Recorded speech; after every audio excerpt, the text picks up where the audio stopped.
The mall lights burned cold and white, like judgment itself pouring down from the ceiling. 12-year-old Elijah stood frozen in front of the glass, his breath fogging the case that protected a $40,000 Patek Philippe. The watch gleamed like it knew its own worth, ticking slow, proud, untouchable. Elijah's fingertips hovered just an inch away, not daring to touch. He wasn't stealing, he was dreaming. Fresh Jordans on his feet, hoodie still carrying the scent of his mama's detergent, backpack heavy with honor roll books and the weight of every "you better make something of yourself" his daddy ever spoke. He was just looking, just imagining one day his own wrist carrying that kind of time. Then the hand clamped down on his arm.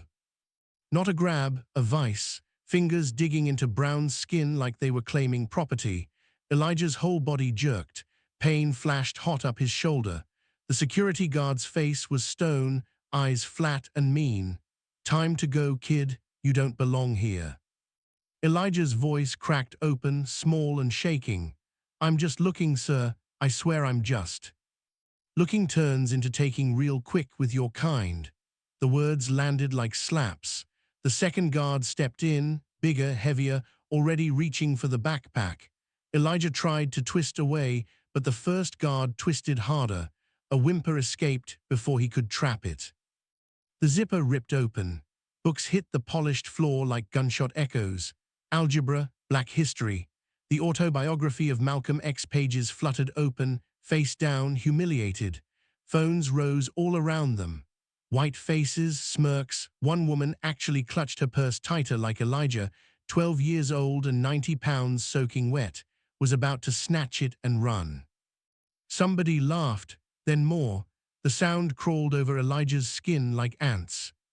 He felt the tears coming, hot and furious, behind his eyes. He bit the inside of his cheek until he tasted blood. Not here, not in front of them. He would not give them that. The guards marched him through the mall like a criminal. Past Gucci, past Louis Vuitton, past every staring face that pretended they weren't staring. Children pointed. A teenager filmed vertically, narrating in a whisper loud enough for Elijah to hear. "Y'all, they got this little thief in here acting like he belong." The guards didn't tell him to stop. They didn't tell anyone to stop. They just kept walking, one hand on each of Elijah's arms, dragging him when his legs forgot how to move. The automatic doors slid open with a cheerful ding, like the mall itself was happy to be rid of him. Cold November air slapped his face. Then the shove. Hard. Elijah flew forward, knees scraping pavement, palms burning as they caught his fall. He heard the doors close behind him with that same fake happy whoosh. The guards stood over him, shadows tall and ugly against the bright exit sign. "Stay out," one growled. "Next time we call the cops and let them deal with you." They left him there. Elijah stayed on his knees longer than he meant to. The parking lot lights buzzed overhead. Cars rolled past slow, drivers glancing, some smiling like it was entertainment. His books were still inside, scattered like trash. His pride was scattered worse. He could still feel every fingerprint bruised into his arm, could still hear the laughter echoing in his skull. He pulled out his phone with fingers that wouldn't stop shaking. The screen lit up his face in the dark. Tears finally one. One slipped, then another, sliding salty into the corner of his mouth.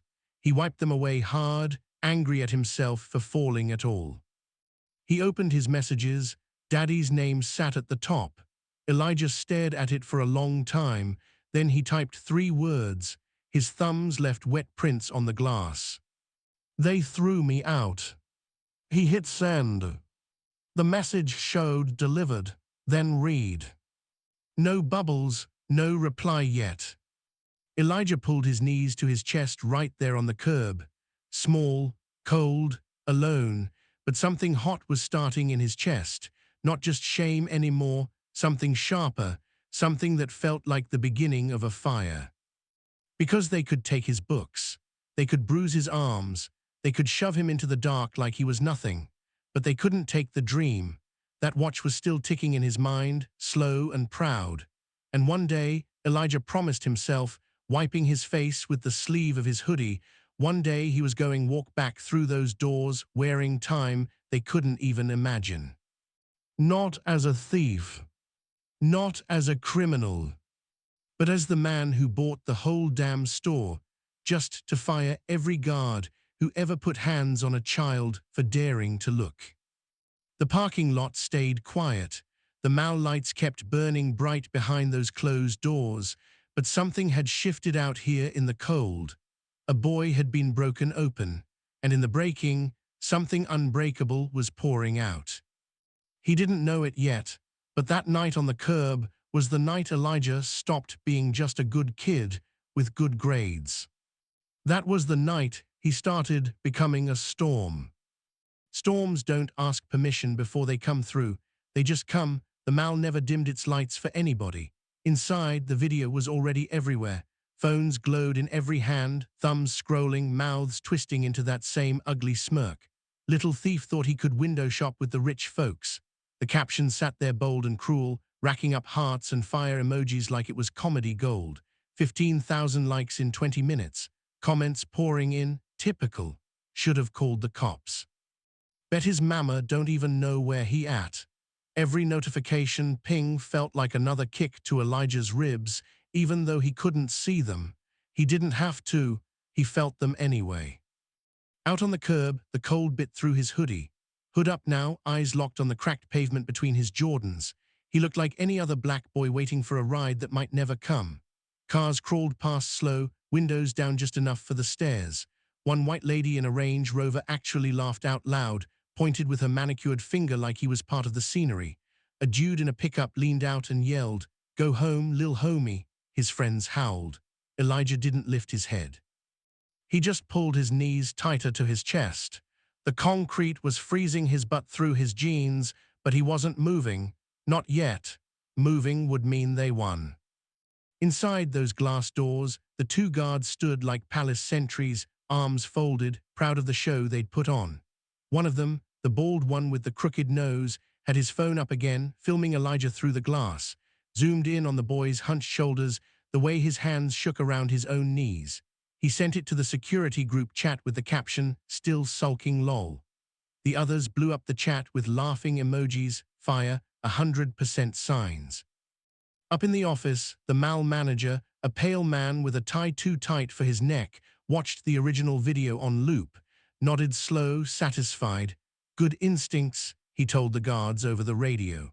"We keep that energy out of here, we keep the real customers happy." Real customers, the words dripped like grease. Near the entrance, an older black janitor named Mr. Clarence pushed his mop back and forth across the same 3 tiles. Slow, deliberate. His shoulders were bent from 31 years of cleaning up everybody else's messes. He saw Elijah out there, small and shaking, and something cracked open in his chest. He knew that curb. He'd sat on it himself back in '89 when they'd accused him of stealing a necklace he'd found and turned in. His eyes burned now, wet and angry. He wanted to go out there, wanted to put his old coat around the boy's shoulders, tell him he was worth more than every watch in that boutique. But rent was due. Grandbaby needed formula. One wrong move and he'd be out here next to Elijah. So he kept mopping, same spot, water turning gray, then black. His lips moved silent, "Lord, don't let him break." Elijah's phone stayed dark in his hand. No bubbles from Daddy, no "I'm on my way." Just the cracked screen reflecting his own wet eyes back at him. He thought about his mama, how she used to sit on the edge of his bed when the world got too loud, stroking his curls, whispering soft but fierce, "Baby, they gon' try to make you feel small your whole life. They gon' try to shrink you down till you fit in they little box. Don't you dare let em, you hear me, you bigger than all of em." Cancer took her 2 years, 3 months, 12 days ago. Some nights he still reached for her side of the couch. Tonight he reached for her words, but they felt far away, like shouting across a canyon. Because right now, curled up on this curb, he had never felt smaller in his life. A white family strolled out the doors, mom in UGGs, dad in Patagonia, teenager with fresh braids he definitely paid too much for. The boy spotted Elijah and grinned mean. "Yo, that's him, the kid from the video, total loser." He held up his phone so his parents could see. Mom chuckled behind her Starbucks cup. Dad shook his head like it was all so sad and predictable. They kept walking, climbed into their gleaming Audi, pulled off without a single look back. Their laughter floated out the window and slapped Elijah across the face one more time. He closed his eyes. The tears finally spilled hot against cold cheeks. His whisper came out cracked and raw, so quiet only the night could hear. I just wanted to see the watch for Daddy's birthday. That's all. I wasn't gonna take nothing. His voice broke on the last word. The Mal lights kept blazing behind him, bright and merciless, shining on diamonds and leather bags and white smiles. The palace stayed perfect, untouched, while one 12-year-old boy bled out here in the dark, invisible. But something shifted in that bleeding. The humiliation burned so deep it flipped over into something colder, harder. Elijah wiped his face with the sleeve of his hoodie, slow, deliberate. His jaw set. Eyes that had been soft with hurt a minute ago turned sharp as broken glass. He stared at those glass doors like he could see straight through them, past the guards, past the manager, past every smirking face that had laughed today. He saw the watch still sitting pretty in its case. Saw himself one day walking back in here in a suit that cost more than all their rent checks combined. Not to steal, to own. Because they could film him, they could shove him, they could call him everything but a child of God. But they couldn't take what was growing inside him right now on this freezing curb. A fire quiet but roaring. Mr. Clarence finally stopped mopping. He looked out at Elijah one last time, and something passed between them, an understanding older than words. He gave the smallest nod. Elijah saw it, returned it. The Mal could keep its lights. The darkness out here was raising something they weren't ready for. And when it came back through those doors, it wouldn't be asking permission. It would be collecting everything they thought they could take. Because no matter how hard they try to shrink us, family, we don't stay small. We just learn how big we really are. The parking lot had gone graveyard quiet, like the whole world was holding its breath. Elijah sat there on the cold curb, knees drawn up, hood shadowing his wet eyes, every second stretching into forever. The Mal lights kept mocking him through the glass, bright and cruel, while the laughter from inside still echoed in his head. He didn't hear the rumble at first, not over the storm in his own chest, but then it grew deep, low, expensive. A midnight black Rolls-Royce Phantom slid out of the shadows like a panther made of money, chrome wheels catching the light, paint so glossy it swallowed the sun whole. It didn't park. It commanded, glided to a stop right in front of the boy, tires whispering secrets on the asphalt. Every head snapped around.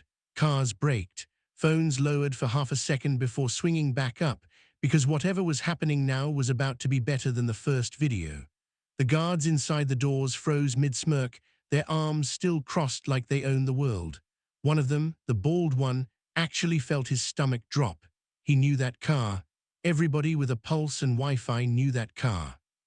The back door opened slow, deliberate, like the car itself was bowing, and out stepped Marcus Langston. Not hurried, not loud, just present, heavy as gravity in a Brioni suit the color of deep ocean, no tie, collar open, cuff links flashing quiet money. The man who built an empire writing code in his mama's basement. The man who turned algorithms into billions before he was 30. The man whose face had been on Forbes so many times they stopped counting. He moved like the parking lot belonged to him now, because in that moment, it did. He didn't look at the crowd, didn't look at the guards. His eyes, those sharp, quiet eyes that had stared down boardrooms full of billionaires, found only his son. Elijah looked up, and for the first time since they put hands on him, something inside the boy unclenched. Marcus Langston, the Marcus Langston, knelt in that dirty parking lot. $1,000 suit against the concrete, didn't care. He opened his arms and Elijah fell into them like he was 6 years old again, face buried in his daddy's chest, breathing in that familiar scent of cedar and victory. Marcus wrapped him up tight, one big hand cradling the back of his son's head. "I got you, Eli," he whispered, voice thick. "I'm here now, I'm here." And that was when the tears finally broke free. Silent, shaking sobs against Italian wool. All the hurt he'd swallowed in front of strangers poured out safe now, because Daddy caught it all. Marcus stood slowly, keeping one arm locked around Elijah's shoulders like he'd never let go again. He turned toward the glass doors. The guards' faces had gone ghost white. The bald one stumbled back a step, hand fumbling for his radio like it could save him. His partner looked ready to vomit. They knew, oh, they knew exactly who they'd just manhandled.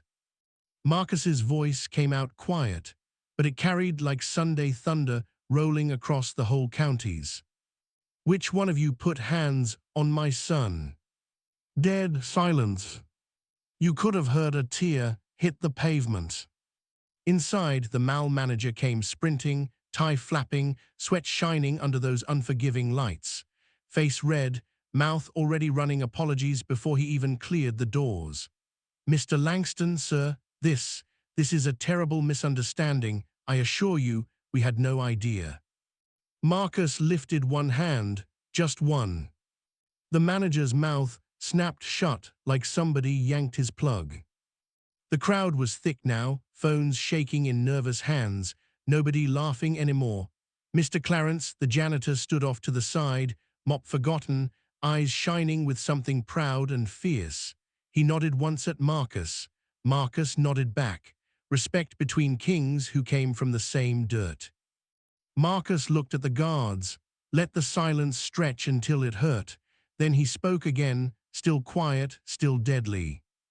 You saw the video, saw my son on his knees, saw y'all dump his books like trash, saw you shove a 12-year-old child out here like he was nothing. His arm tightened around Elijah. You judged him by his skin, by his age, by the fact he dared to look at something you'll never be able to afford on your best day. You humiliated him because you could, because nobody ever checked you before. He let that land. The bald guard opened his mouth. Nothing came out. Marcus turned to the crowd, voice rising just enough for every phone to catch it crystal clear.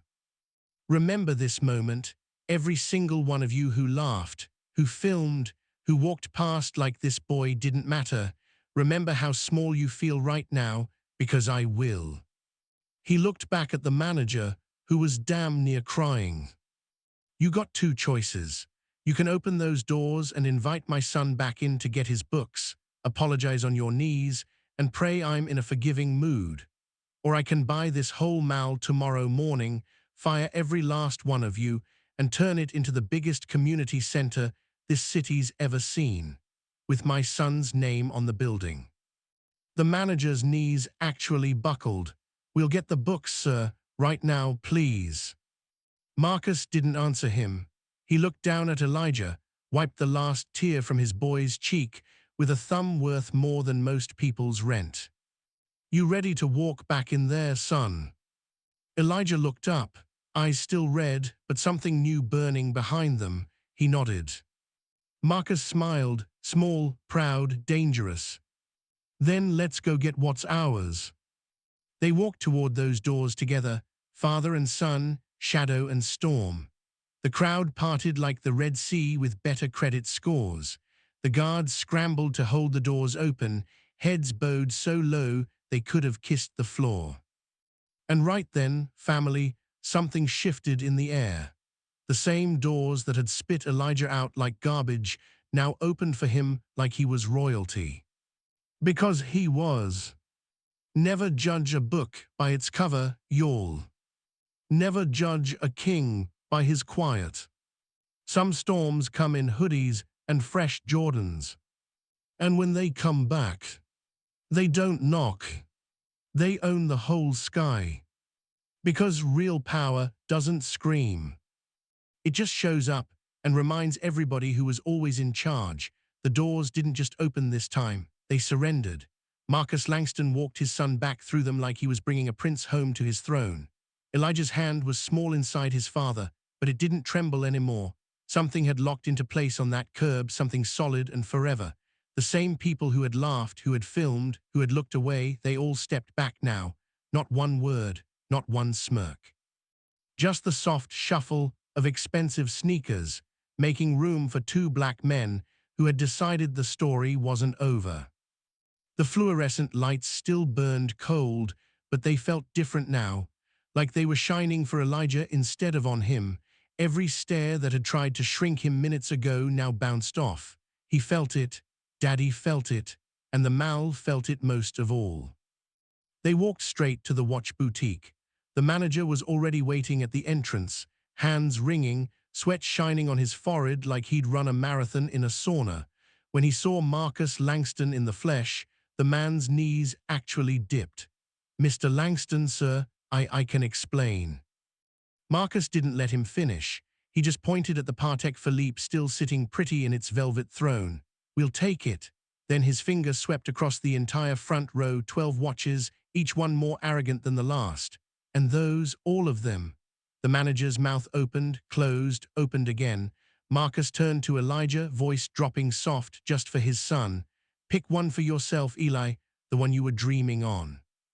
Elijah's eyes filled, but they weren't the same tears from the curb.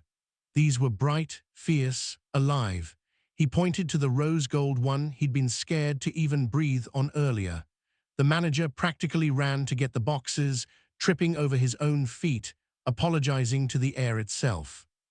While the watches were being wrapped in tissue thicker than most folks' dreams, Marcus pulled out his phone.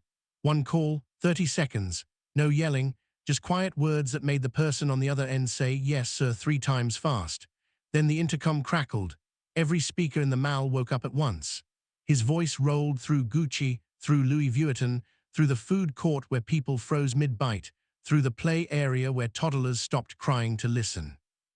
Today my 12-year-old son was dragged through these halls, books dumped like garbage, arms bruised, dignity stomped on, all because he dared to look at something beautiful while being black and young. 2 guards decided they were God. Management decided it was fine. Many of you decided it was entertainment. Silence complete. You could have heard a diamond drop. I could buy this Mal before breakfast tomorrow. I could fire every soul who looked away. I could turn this place into dust.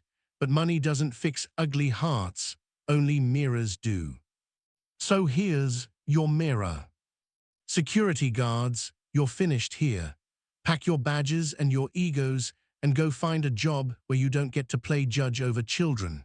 Management, you'll sit through every hour of the bias training my foundation is paying for, or you can walk out right now and never work in this city again. And every single employee in this building, every cashier who pretended not to see, every shopper who laughed, will spend 1 full Saturday next month volunteering at the community center I built in the same neighborhood you assumed my son crawled out of to come steal from you. You will serve the people you look down on. You will clean tables, mentor kids, paint walls, and look them in the eyes until you remember they're human, until you remember you're human. Because the measure of a person isn't the watch on their wrist, the shoes on their feet, or the melanin in their skin. It's what they do when they think nobody important is watching. Today, y'all showed the world exactly who you are. Now live with it. Let it burn you clean, or stay small forever. The intercom clicked off. The Mal didn't breathe for a long 10 seconds. Then somebody in the food court started crying. Soft at first, then louder. A white woman in Lululemon dropped her bags and covered her face. A teenage boy who'd been one of the loudest laughers earlier stared at his phone, at the video he'd posted, and deleted it with shaking fingers. Mr. Clarence, the janitor, stood in the middle of the walkway, mop handle gripped tight, tears rolling down his proud old face, because somebody finally spoke the truth out loud where everybody had to hear it. Marcus took the bags from the trembling manager, no charge, of course, and turned to his son, held out the rose gold watch like it was a crown. Elijah let his daddy fasten it around his wrist. It caught the light and threw it back brighter. Father and son looked at each other, no words, just a nod that said everything. They walked out the same doors that had once spit Elijah into the cold. This time the doors stayed open long after they passed, like they were scared to close on royalty. The Rolls waited exactly where it belonged, engine purring low and patient. Marcus opened the back door for his son, but Elijah paused, looked back at the Mal one last time, at the faces still frozen. at the guards being escorted out by their own supervisor, heads down, badges already gone. Elijah lifted his chin. The watch on his wrist caught the sun and blazed. Then he climbed in the car, door closing soft as a promise kept. Somewhere across town, a little black boy sat on his living room floor in a cramped apartment, phone propped against a cereal box, watching the new video that was already going viral. He saw Elijah walk in broken and walk out crowned. He heard Marcus Langston speak words his own daddy never had the power to say. The boy looked at his own skinny wrists, then at the cracked ceiling above him, and whispered to the empty room, voice small but sure, "They can't break us." And he smiled, because he just saw proof, living proof, that dignity isn't something they hand you when they decide you're worthy. Dignity is something you carry in your bones. And when you carry it right, even on your worst day, even when they bruise you and laugh at you and film you falling, when you carry it, kings will kneel in parking lots to protect it, doors will open themselves, and the whole world will have to watch you rise. Never forget that, family. They can take everything else, but they can never take what's already yours. Walk like it. Always.